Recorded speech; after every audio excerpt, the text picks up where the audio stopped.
me chamo Naíse, sou formada em Geografia, faço parte do Prevup Solidário 2020 e na aula de hoje vamos falar sobre Geologia Geral. Então, antes de darmos início ao nosso conteúdo sobre Geologia Geral, a minha primeira dica é você saber o que significa aquilo que você está estudando. Isso vai ajudar você bem melhor no seu processo de aprendizagem e, consequentemente, vai ser um alívio para você na hora de responder a prova. Então, o que é geologia? O conceito geologia provém de dois vocábulos gregos, geo, terra, e logos, estudo. Então, de maneira geral, geologia significa o estudo da terra. Trata-se da ciência que vai estudar a forma interna e externa do nosso globo, encarregando-se da compreensão dos materiais que formam o globo e suas respectivas alterações no logo, ao longo do decorrer do tempo. A origem do nosso planeta, a origem da Terra. Há sempre, galera aí de casa, a geologia ela vai estar baseada na teoria do Big Bang, a teoria evolucionista. Então, independentemente de sua crença, aqui vamos tratar dessa teoria, porque teoria é uma suposição. Segundo a teoria do Big Bang, criada por Georges Lemaitre, um padre católico, irônico, não? O planeta Terra surge com cerca de 5 bilhões de anos atrás, quando uma estrela explodiu na Via Láctea, espalhando poeira pelo espaço. Com o decorrer do tempo, a gravidade foi juntando os detritos da explosão, formando um corpo altamente quente e que, aos poucos, em decorrer de bilhões de anos, foi modificando-se até os moldes de hoje, como a gente vê aí tudo bonitinho, continente, oceano, mas nem sempre foi assim. Então aí, na sequência, vemos o nosso Georges Lemaitre e abaixo temos aí a evolução do nosso planeta.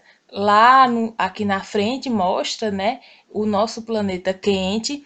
Aí as imagens seguintes já vem mostrando, a sua modificação até ela chegar nos dias de hoje.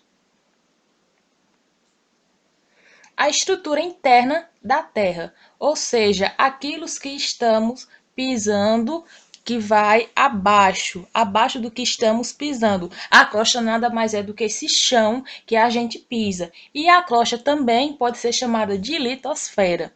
Ela vai ser a camada mais superficial do nosso planeta e vai ser constituída por rochas em estado sólido. Apresenta uma forma heterogênea. O que significa heterogênea? Ela vai ser diferente, ela não vai ser uniforme. E ela divide-se em crosta continental, que vai ser rica em silício e alumínio. E além da crosta continental, temos a crosta oceânica, rica em silício e magnésio.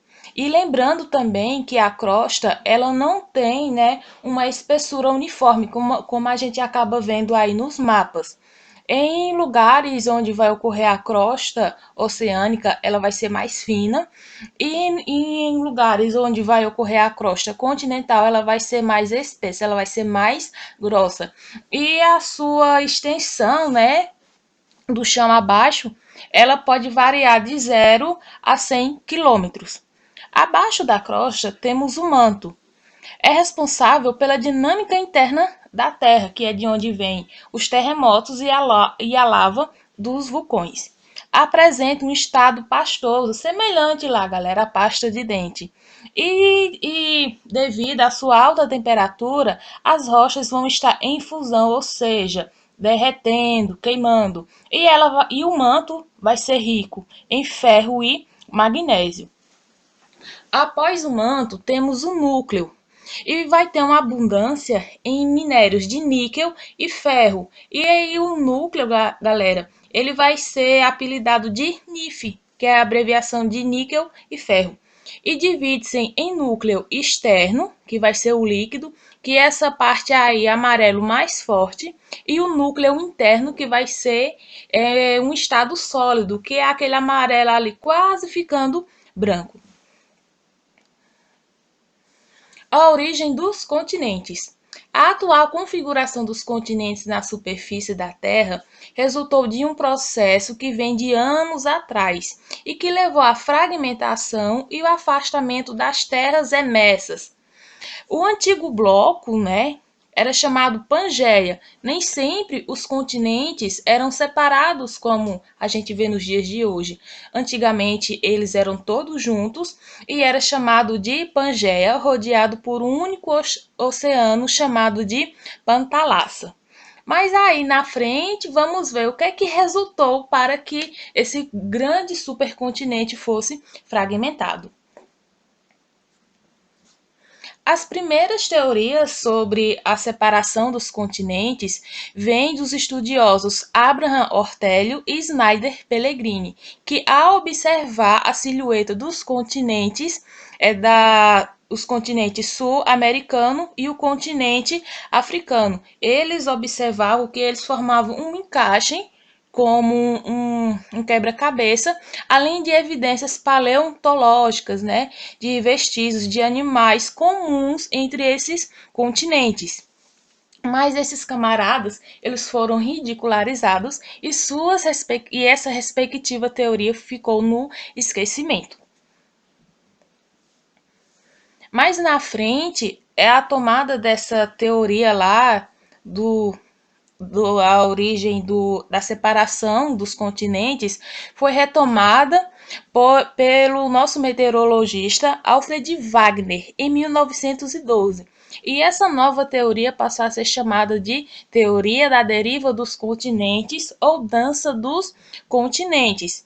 O nosso Alfred, ele buscou evidências em materiais rochosos de continentes diferentes, rochas que estavam no continente sul-americano e no continente africano novamente, além de amostras paleológicas, ou seja, vestígios de animais e vegetais, e além de semelhanças paleoclimáticas, que eram os climas antigos que não tem mais nos dias presentes. Mas esse camarada também foi ridicularizado pela comunidade acadêmica, porque ele não conseguiu explicar o porquê de que os continentes haviam se separado, o motivo que fez esses continentes se afastarem. E aí, alguns anos depois, essa teoria ela volta a ser estudada devido aos instrumentos de navegação que estavam sendo desenvolvidos por Henry Hess e Robert Dietz. E aí eles conseguem explicar o que tanto intrigava Wagner, pois a resposta estava simplesmente no fundo dos oceanos, quando ocorria a expansão do assoalho oceânico. Então, aí eles conseguem explicar o porquê que os continentes se afastavam. Hoje a gente sabe, né, devido a esses estudos, que quando ocorre, né, um terremoto lá no manto, né, a origem desse terremoto acontece lá embaixo, quando ele bate na crosta, faz alguns fragmentos irem se separando e aí os continentes irem se afastando. Tem locais que vai se abrir, o magma vai vir para a superfície, vai se esfriar e vai formar um novo chão, né, digamos assim. E tem lugares que quando bate na outra borda, ela vai ser destruída, formando cadeias montanhosas. Então, aí eles conseguem explicar e a teoria passa a ter mais validação e ser reconhecida no cenário acadêmico. E essa nova retomada passou a ser chamada da teoria da tectônica de placas.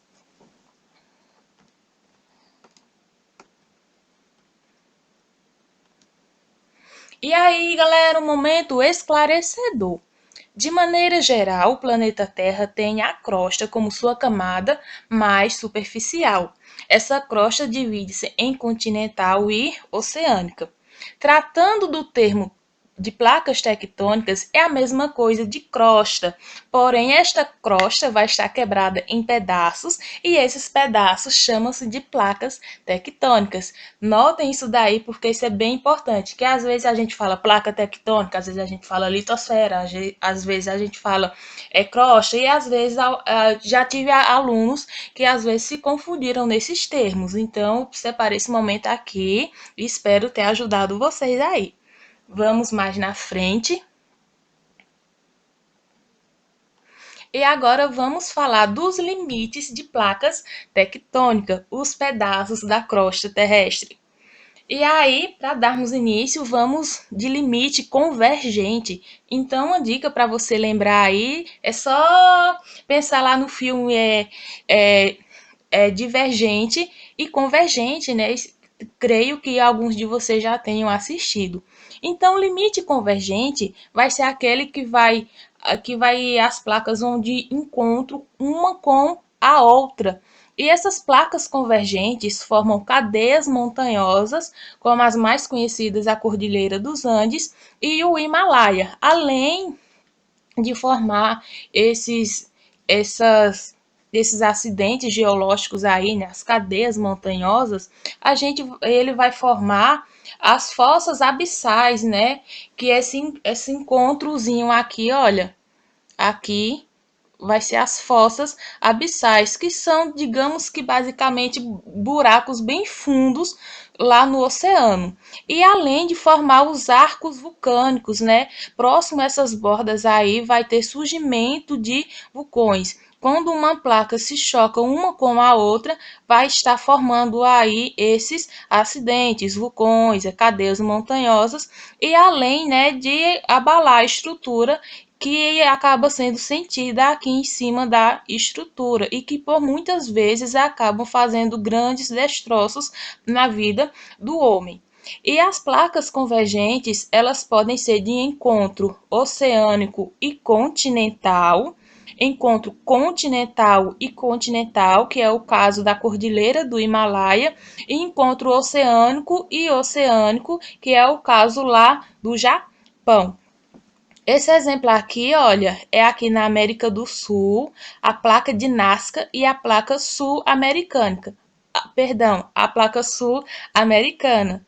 E aqui vai estar formando a Cordilheira dos Andes. E lembrando aí que esse limite formam as cadeias montanhosas ou os drobamentos modernos. E aí é o exemplo, né, mais digamos, em 3D, dos limites convergentes, a Cordilheira dos Andes, como vimos atrás, e a Cordilheira do Himalaia, aqui, por aqui, que é o encontro de duas placas continentais. E aqui um encontro de placa oceânica com uma placa continental. Agora vamos para o limite divergente. Lembrando que o limite divergente é quando as placas se separam, elas vão para sentidos opostos. Ao se afastarem, o magma vem do interior da Terra e chega à superfície e acaba solidificando-se após entrar em contato com a água ou o ar, dando a expansão e formando uma nova crosta oceânica, formando um novo chão. Esse tipo de limite pode dar origem a cordilheiras e também a vulcões, como no limite anterior. Porém, que essas cordilheiras elas vão ter uma estrutura um tamanho menor, não vão ser tão altas como os limites convergentes.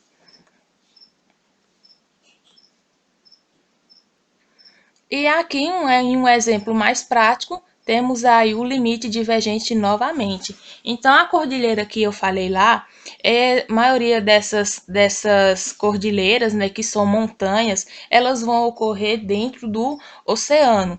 Então, não sei se vocês já ouviram falar na dorsal mesoatlântica, que é uma cadeia montanhosa que tem dentro do Oceano Atlântico, que ela pega daqui de baixo e vai praticamente até aqui em cima. E como isso acontece? Temos aqui, né, a crosta terrestre e aqui é o limite dessas placas. Quando ocorre o terremoto, ela vai abalar essa estrutura aqui, fazendo com que esses dois blocos se afastem em sentidos opostos.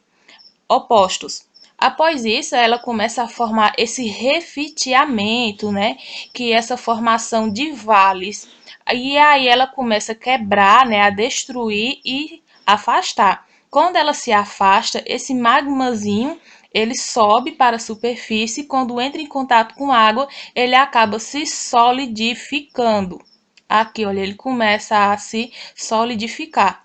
E aqui, olha, uma expansão, né, em estado maior, e após o total resfriamento, forma-se uma cadeia montanhosa, porque ela não fica, né, numa estrutura regular, é lisinha, ela vai ser toda, né, irregular, tem descidas, subidas, e o que acaba formando essa cadeia montanhosa dentro dos oceanos. E temos a dorsal mesoatlântica aqui no Oceano Atlântico e também tem uma cadeia montanhosa no Oceano Pacífico. E essa imagem aqui mostra todo o processo que ocorre com os limites das placas divergentes.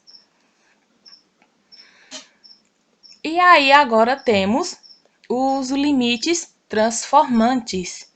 Neste limite não há formação de cadeias montanhosas e nem destruição da borda das placas como nos outros limites.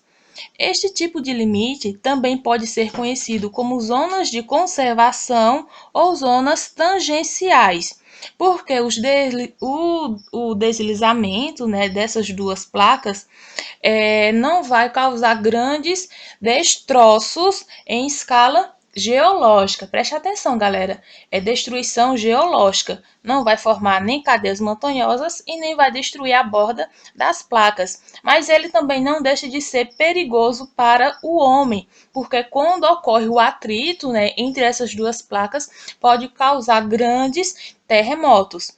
Esse limite aí transformante, uma placa vai para cima e uma placa vai para baixo.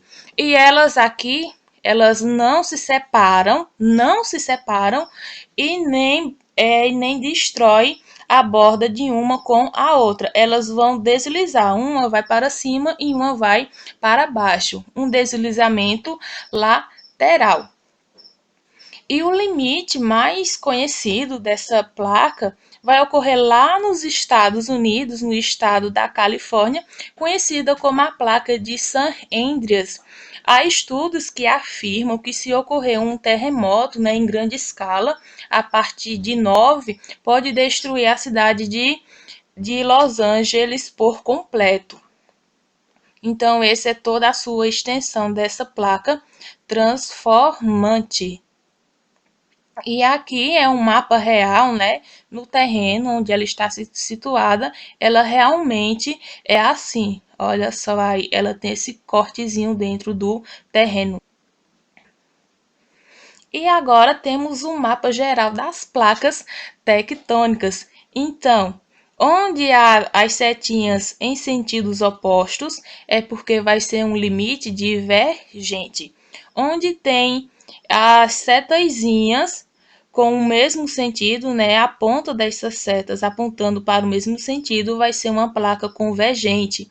E onde tem o limite é transformante, que quando as setinhas estão de lado uma com a outra, com sentidos opostos, a pontinha da seta para baixo, a pontinha da seta para cima, vai ser um limite transformante ou conservativo. Olha, esse mapazinho aqui já mostra o limite transformante com outro nome. Então, aí, vocês podem estarem vendo aí o mapa geral das placas tectônicas.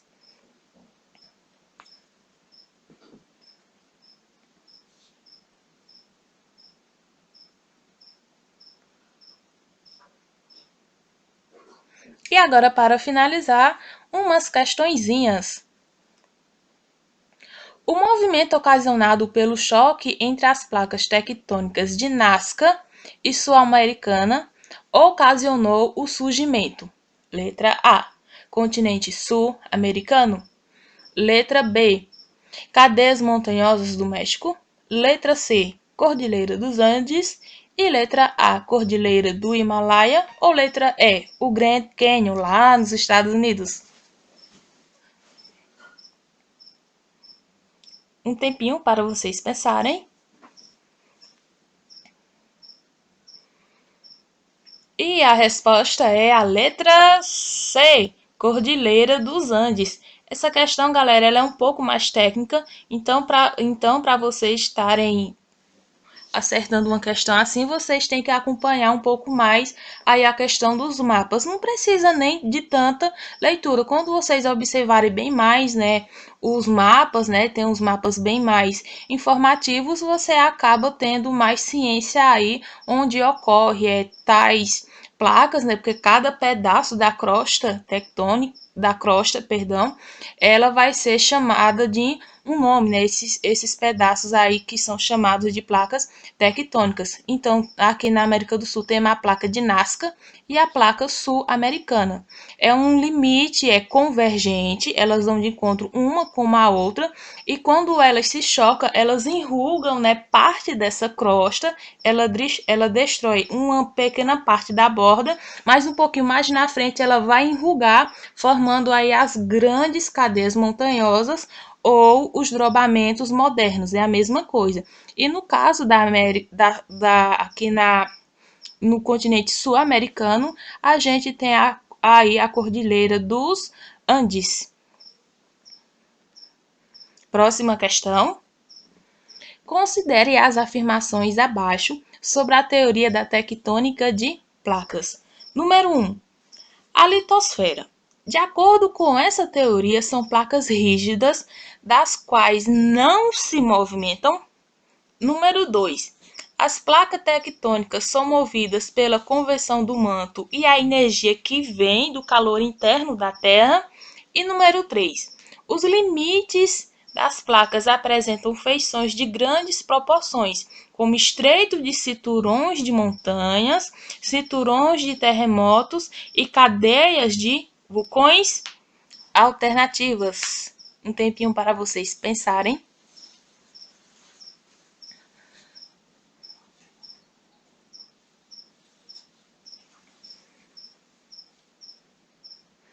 A resposta é letra D. Afirmativas 2 e 3. Vamos primeiro pela mais fácil, porque não é a número 1. A litosfera ou a crosta terrestre. De acordo com essa teoria, são placas rígidas das quais não se movimentam. A gente viu lá atrás que os pedaços da litosfera ou da crosta terrestre, chamados de placas tectônicas, elas se movimentam, elas não ficam paradas, elas vão se movimentando. Então, descartando a número 1, sobram aí as afirmativas número 2. Vamos lá. As placas tectônicas são movidas pela convecção do manto e a energia que vem do calor interno da Terra, sim, a gente viu isso lá atrás. Os limites das placas apresentam feições de grandes proporções, como estreito de cinturões de montanhas, cinturões de terremotos e cadeias de vulcões. Sim, esses são todos os eventos que ocorrem na borda dessas placas.